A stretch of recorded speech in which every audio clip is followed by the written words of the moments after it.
Donc, allons-y. La distance LH, c'est de 15 mm. Un sujet caractéristique suivante. Il a 18 ans. Il est étudiant en médecine. Donc, qu'est-ce qu'on peut dire là déjà? Alors, 18 ans. Il a des réserves accommodatives. Plus. On est d'accord? Il est jeune, hein. Et étudiant en médecine. Donc, il sollicite beaucoup son accommodation. D'accord? Sollicite l'accommodation. D'accord? Alors, a des difficultés pour voir le tableau lorsqu'il est en amphi. Avant la fac, il était toujours au premier rang, comme Ezra. Et donc, il voyait très bien le tableau. Qu'est-ce qui se passait? Qu'est-ce qui se passe maintenant? Il a du mal à...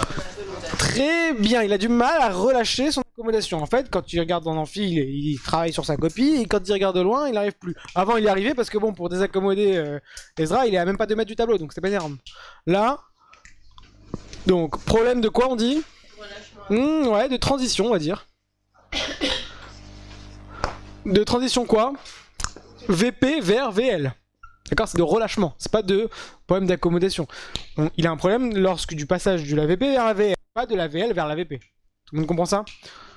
Sinon, il aurait dit a des problèmes lorsqu'il passe de sa tableau à sa feuille. Et là, il aurait ce qu'on appelle un problème de mise au point. D'accord? Là, c'est juste un problème de relâchement. D'accord? Aucune pathologie, n'a jamais porté de compensation. Bonne santé, besoin de sa vision de loin et de sa vision de près, et il n'a aucune remarque. D'accord? Donc, examen préalable. Alors, normalement, c'est toujours avec compensation. Là, comme il n'en porte pas, forcément, il n'y a rien. Acuité VL, 10 dixièmes œil droit, 10 dixièmes œil gauche. Est-ce que ça me donne des infos, ça? Il est pas myope. Alors, très bien. Donc, œil droit, il n'est pas myope. Ça, faut le nommer. Dans votre brouillon, ouais. Dans votre brouillon, vous mettez tout. Pas myope. Bah, parce que s'il était myope Il a 10 dixièmes en VL. et qu'il portait pas, il aurait une mauvaise acuité. On est d'accord? Là, il a 10 dixièmes, ça veut dire qu'il est pas myope. On est sûr, ouais. Alors, soit il est quoi? Hémétrope. Soit il est hypermétrope. Hypermétrope, et comme il est jeune, qu'est-ce qu'il ferait pour ramener l'image sur la rétine? Il accommoderait, on est d'accord? Donc, c'est soit l'un, soit l'autre. Déjà, on a éliminé la myopie. Mais on ne peut pas éliminer ni l'hémétropie, ni l'hypermétropie. Il a 12 dixièmes en bino, donc ça c'est œil droit et œil gauche. Hein.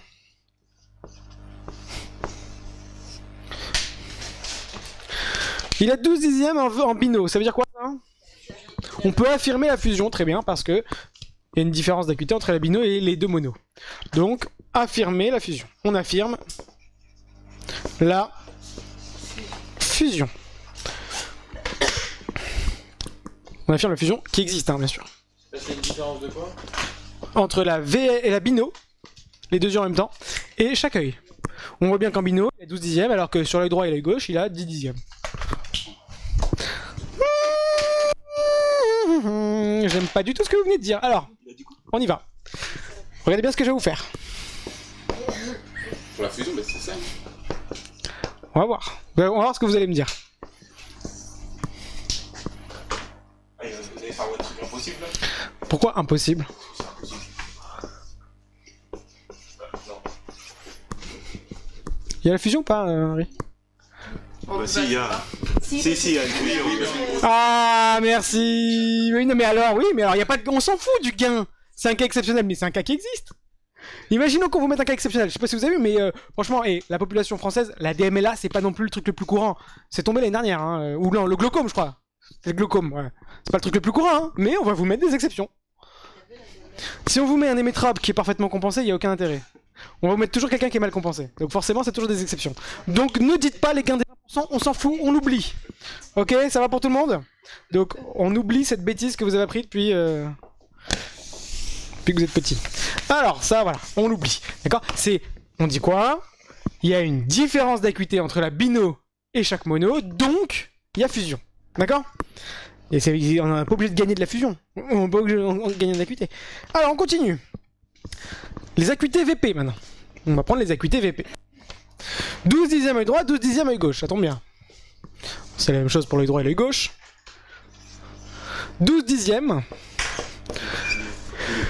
Alors, ça veut dire qu'il fait une bonne mise au point. On est d'accord? Parce que c'est la VP, hein. Là, on fait de la VL. Ouais, c'est normal, hein. Là, on fait la VP. Alors, S'il a 12 dixièmes en vision de près, c'est normal. Alors, en vérité, pourquoi c'est normal? Parce qu'on sait tous que l'accommodation donne plus de contraste. Ce qui fait que c'est normal qu'on voit mieux. D'accord? Donc, c'est normal que quand vous faites des examens de vue, si vous en avez déjà fait, quand on vous propose du moins, vous dites toujours « Ah, c'est beaucoup mieux ». Mais en fait, c'est pas bien, parce qu'on vous fait accommoder en réalité. D'accord? Donc, l'idée, c'est que quand il voit 12 dixièmes, il voit bien, il fait une bonne mise au point, mais ça nous donne une information aussi. Oui, l'astigmatisme. Ouais, exactement. On va comparer l'acuité en vision de près et en vision de loin. On va regarder quoi?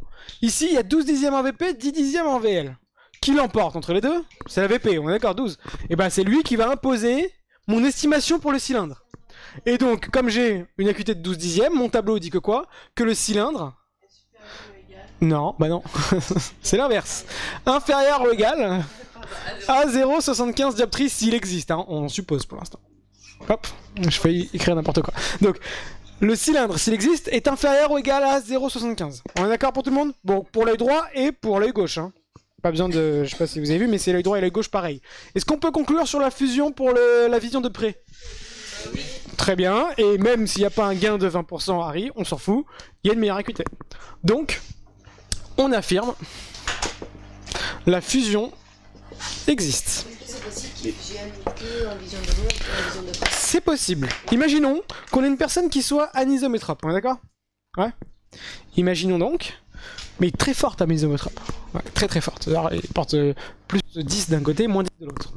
Quand il va être en vision de loin, il va bien voir. Parce qu'il est parfaitement compensé. En vision de près, qu'est-ce qui va se passer? Il va y avoir une différence d'accommodation entre l'œil droit et l'œil gauche. Si cette différence est trop importante, forcément il ne fusionnera pas. Donc c'est possible. D'accord? Ça va pour tout le monde? Si l'acuité VL était supérieure à l'acuité VP, on aurait quand même estimé cela. Ouais, mais par rapport à la VL, pas par rapport à la VP. On estime toujours par la meilleure des deux. C'est-à-dire que si on a eu 14 dixièmes en VL, on aurait pris 14 dixièmes. On n'aurait pas pris les 12. Mais ça nous donne quand même une info. D'accord? Ça nous donne surtout une info quand on plafonne en fait. L'idée c'est que quand on arrive à 8 dixièmes vision de loin, on peut soit penser à une légère myopie, c'est possible, soit penser à un astigmatisme. Qui va nous dire quoi? Si on regarde en VP et que ça reste à 8 dixièmes, on confirme l'astigmatisme, ou une amblyopie. Si ça monte à 12 ou 13 dixièmes, bah ça veut dire qu'avant il était un peu myope. Et donc le fait de rapprocher, ça l'a compensé, mais ça a ramené l'image derrière, il a accommodé, il voit. Ok? Donc la vision de près nous donne beaucoup d'informations sur ce qu'on appelle l'astigmatisme. Vision de près existe, la fusion existe. C'est bien. Donc maintenant, qu'est-ce qu'on va faire comme premier test? Bah non. Avant de faire le parent, il faut vérifier qu'il soit brouillé. Donc, qu'est-ce qu'on va faire? On va faire une phase de plus une. Je peux effacer tout ça? Très bien. Alors, la phase de plus une. À quoi elle va nous servir, cette phase de plus une? Exactement.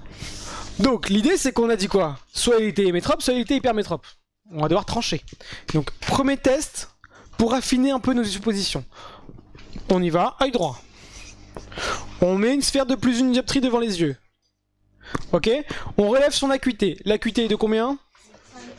5 dixièmes. Ça veut dire qu'avec cette sphère de plus une, il a une réfraction complémentaire de combien?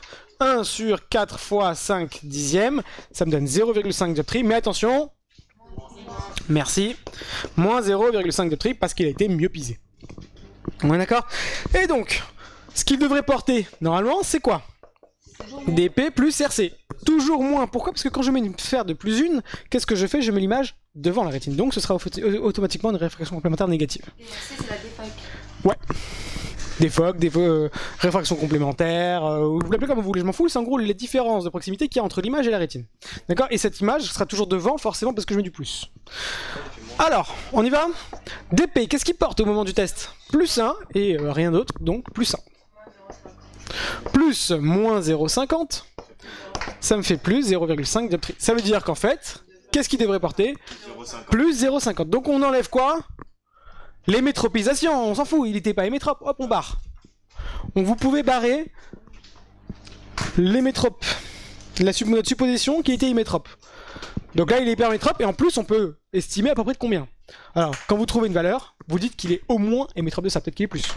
En tout cas, il est au moins hémétrope de 0,50. On fait la même chose pour l'œil gauche. Alors, quand on met une sphère de plus une pour l'œil gauche, qu'est-ce qui se passe? Il se passe rien. Il arrive à accommoder. Non, oh mon dieu, j'ai envie de le tuer. Très bien, je préfère cette réponse-là. C'est à quoi il arrive pas à accommoder? Alors, je vous explique tout de suite une chose. Alors, il accommode justement. écoutez bien une chose. quand on pose une question, On répond pas. on pose un problème.